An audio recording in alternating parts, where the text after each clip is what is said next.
If you've ever heard me talk about why I hate Intuit, the company, I'm reading you today on the podcast the third of three parts of an article called Inside TurboTax's 20-Year Fight to Stop Americans from Filing Their Taxes for Free.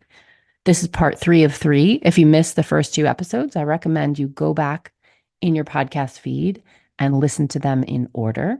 It is an incredible piece of investigative research that I am sharing with the permission of the authors, Justin Elliott and Paul Keel. Enjoy.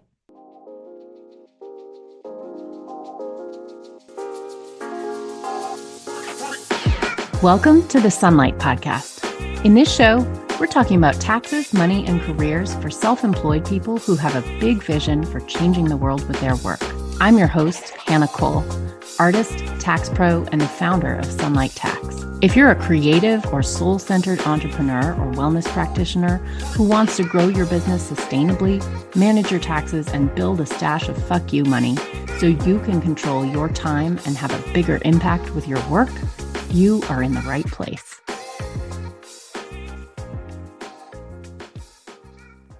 Amid its success, Intuit has sometimes had to put down insurgents bent on reforming the tax filing system. In 2007, the same year Intuit launched its free edition, Barack Obama, then a candidate for president, took aim at the tax prep industry. In a speech to an audience of tax wonks in Washington, he promised that the IRS would establish a simple return system. Quote, "This means no more worry, no more waste of time, no more extra expense for a tax preparer," unquote, he declared. But the Obama administration, as Bush's had before, found that it was no match for Intuit. Again, Bernie Mackay, the lobbyist who had joined Intuit in the late 1990s and outlasted multiple CEOs, led the company's campaign. In response to the Obama threat, Mackay and Intuit's small army of outside lobbyists turned to Congress, where lawmakers friendly to the company introduced a series of bills that would elevate Free File from a temporary deal with the IRS to the law of the land. Republicans have historically been the company's most reliable supporters, but some Democrats joined them. Rep. Zoe Lofgren, California Democrat whose district includes part of Silicon Valley, has introduced or co-sponsored 5 bills over the years that would codify the Free File program, with names like the Free File Permanence Act. Lofgren's spokesperson told ProPublica that the Congresswoman believes the IRS, because of its role as tax collector, should not also be the tax preparer. Hedging its bets, the company also sought to make sure the IRS could not spend a single dollar creating a public filing system. One internal document says Intuit would, quote, "advance legislative language in House appropriations for no funds restriction on IRS spending," unquote, on such a system. It worked. Within a few years, Congress passed a 3,000-page appropriations bill that included a single sentence crucial to Intuit's financial future. Quote, "No funds," unquote, the law decreed, could be used, quote, "to provide any person a proposed final return or statement." Another important aspect of Intuit's influence strategy during the Obama years was covertly enlisting minority and women's groups to press its case.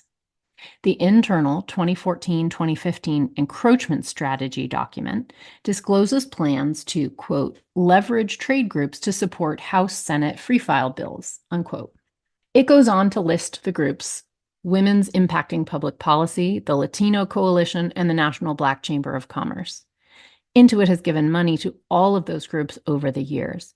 All have signed letters urging Congress to make the free file deal permanent. Quote, "The free file program has been a clear success," unquote, said one letter signed by the Latino Coalition and the Hispanic Leadership Fund. A spokesperson for Women Impacting Public Policy said it has received $70,000 from Intuit. The amounts given to the other groups are unknown, and they did not respond for requests for comment. Company documents also outline plans to, quote, "mobilize a coalition," quotes, that included think tanks and academics who published op-eds. Will Marshall, president of the pro-business Pro-business Progressive Policy Institute opposed return-free filing in an op-ed in The Hill because doing one's taxes is, quote, a teachable moment that prompts us to review our financial circumstances, unquote. Anti-tax activist Grover Norquist, the most consistent champion of Intuit's policy positions, warned that, quote, big spenders in Washington, D.C. want to socialize all tax preparation in America, unquote. It is unclear whether they were paid by Intuit or the Free File Alliance. Norquist didn't respond to a request for comment, and a Progressive Policy Institute spokesman declined to say whether Intuit gave the group money. Whatever external challenges to the status quo Intuit has faced, the company has been able to rely on the IRS's continuing enthusiastic support of the Free File program. Every few years, the IRS and the industry got together to renew the deal. In part, that was due to the relationships Intuit had developed with high-ranking IRS officials. One, Dave Williams, served as the agency's top negotiator on the Free File program for several years and, quote, was very commercially sensitive, said Mark Ernst, the CEO of H&R Block until 2007. Ernst, who later held a senior role at the IRS, told ProPublica that Williams, quote, didn't want to offend the industry, noting that he was quote, he was particularly open to having sidebar conversations with key people where he could imagine himself landing one day, unquote. Today, Williams works at Intuit, where he's held the title of Chief Tax Officer since 2013. He's one of several former IRS employees who have gone on to work there. In a statement, Williams told ProPublica he did not have discussions about future employment with Intuit or other companies until after he left the IRS. He added that his career in government was focused on, quote, what is best for the taxpayer, unquote, and that he, quote, joined Intuit for the same reason, to help the American taxpayer, unquote. Despite Free File's declining use, the IRS often claimed that the program was nevertheless meeting one of its original goals, driving more people to file electronically instead of on paper. Ernst, who served as a senior official at the IRS from 2009 to 2010, didn't believe that a program used by so few people was having any such effect. Quote, it was a talking point that got trotted out all the time to justify the Free File Alliance, unquote, he said. Internally, the IRS managers have also argued that the program is, in a way, a success because it created, quote, a free marketplace, unquote, as one internal management report in 2017 put it.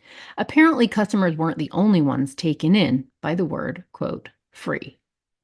In 2018, Intuit faced rare scrutiny from inside the IRS. The agency asked its advisory council, a group of outside experts, to take stock of Free File. To the company's alarm, it soon became apparent that the council's report might be sharply critical. That July, council chair and University of California, Davis law professor Dennis Ventry wrote 2 pieces criticizing an Intuit-backed bill in Congress that would make the program permanent. His op-ed in The Hill was called, quote, Free File providers scam taxpayers. Congress shouldn't be fooled, unquote. In response, the IRS again rose to Intuit's aid. It rushed to assure the company that Ventry's power to affect the program was limited, according to emails to the Free File Alliance obtained through a public records request. Quote, the commissioner has met directly with Mr. Ventry, IRS official Ken Corbin wrote to Steve Ryan, a lobbyist for Intuit who also represented the alliance. Quote, Mr. Ventry will recuse himself from participating or contributing to the topic of Free File, unquote. Corbin heads the IRS division that processes most Americans' tax returns and negotiates the Free File deal with Intuit and the industry. A few days later, Ryan arrived at the IRS's Constitution Avenue headquarters in Washington to mount a defense of the program. A former Democratic Senate aide turned lawyer lobbyist, Ryan is known on Capitol Hill for taking on politically fraught clients, including Trump attorney Michael Cohen and the government of Qatar. He helped create Free File in the early 2000s, and it was now his job to secure its future. Ryan's PowerPoint presentation of the IRS rehashed arguments that the company had been making for the past 15 years. It also highlighted a 2013 study by Brown University professor John Friedman, a former Obama National Economic Council official, to make the point that the program had been successful in generating, quote, free tax returns outside of Free File, unquote. The presentation did not mention that Friedman's study was paid for by the free file companies and was not published in an academic journal. Friedman declined to say what he was paid, but told ProPublica he, quote, wrote the piece based on my analysis of the issues, which I stand by, unquote.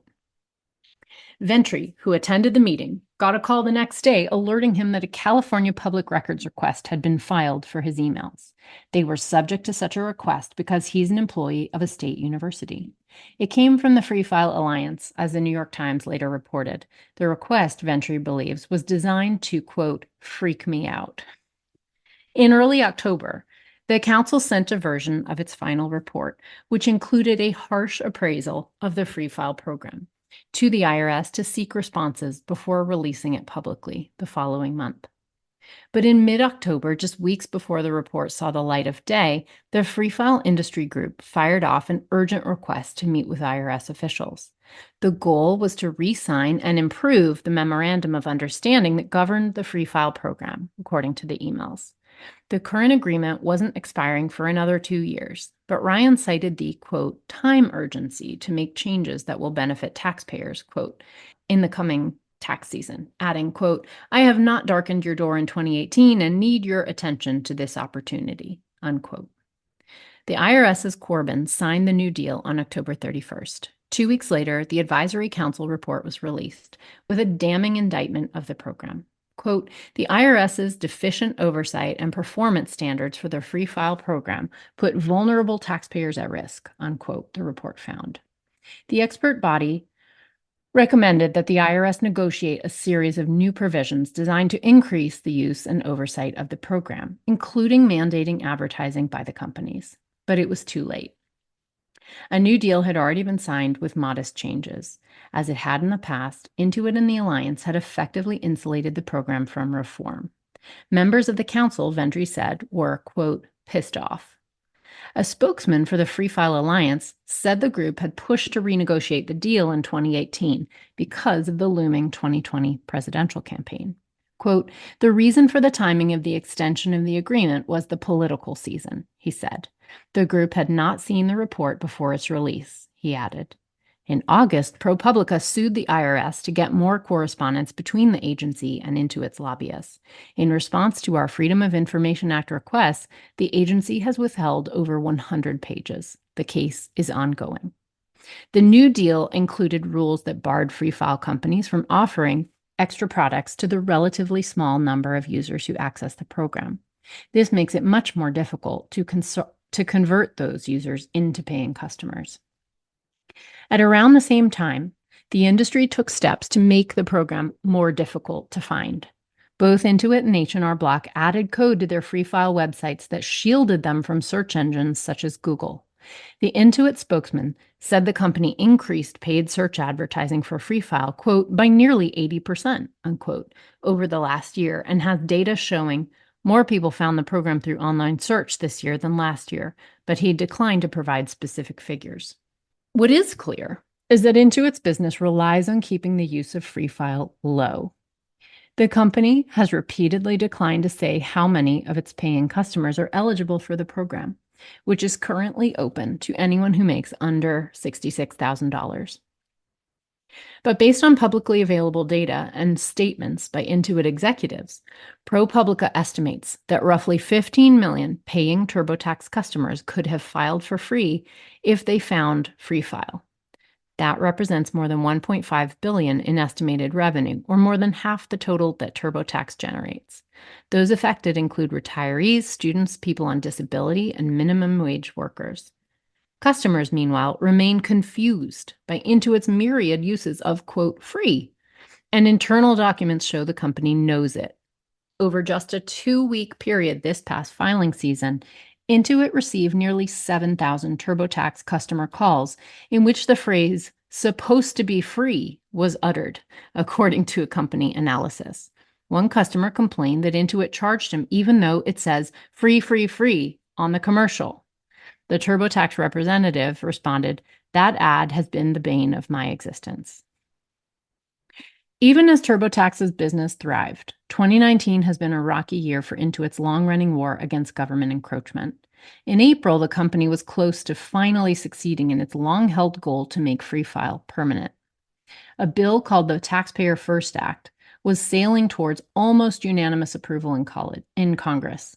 But after ProPublica published a series of stories about the program, including a story showing that military families and students were particularly affected by Intuit's business tactics, the bill stalled. Congress ultimately removed the provision that would have enshrined Free File in law. After having enabled Intuit for so long, the IRS finally responded to the pressure. It hired a contractor to review the Free File program. But the contractor had previously argued against the IRS offering its own tax prep option, and the review did not recommend major changes. The agency has not yet announced its plans for the future of the program. The agency's Inspector General also launched an audit, which is ongoing. Other investigations and litigation followed, ranging from class action complaints alleging that consumers had been deceived by Intuit's tactics to investigations and lawsuits by regulators and prosecutors in New York and California. Intuit has denied wrongdoing, saying it, quote, has at all times been clear and fair with its customers, unquote. Despite the scrutiny, Wall Street has continued to embrace the company's business model. The company recently announced it made $1.5 billion in profits for its fiscal year. It expects its TurboTax unit to grow by 10% next year. Last year, the CEO was paid $20 million. The share price hit an all-time record. The company has returned to its old strategy: stay the course and take its case directly to the IRS and Congress. Its allies in the Senate have again advanced an appropriations bill that would bar the IRS from developing its own tax filing system. In the spring, Sazin Goodarzi, a former head of the TurboTax unit who took over as CEO of the entire company in January, sought to reassure employees. Quote, our view is this will be in the press until there is a resolution with the IRS, unquote, he said, according to the video obtained by ProPublica. Quote, and we're working with them and we feel very good about where this will end, unquote. This article was written by Justin Elliott and Paul Keel. I am going to put a link to this article and a link to the donation page for ProPublica if you like investigative journalism like this, if you appreciate being able to support an organization that did the FOIA requests and the lawsuits to get this information. I hope you'll consider that. And thanks so much for listening to this little series. I appreciate it. Bye. This has been a 3-part series where I've been sharing a report called Inside TurboTax's 20-Year Fight to Stop Americans from Filing Their Taxes for Free.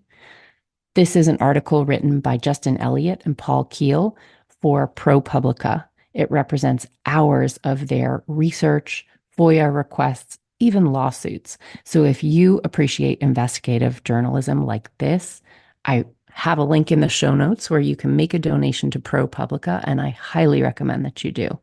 I hope you enjoyed this series, and if you did, please scroll back, make sure you've listened to all 3 parts, and share it with a friend. Thanks, everybody. Thank you for listening. If you like the show, be sure to subscribe, leave a review. It really helps, and share it with a friend. I'm so grateful. This podcast is for education and entertainment only. Nothing in this episode should be taken as individual tax or financial advice. You can find all the tools, books, and links we reference at sunlighttax.com/podcast.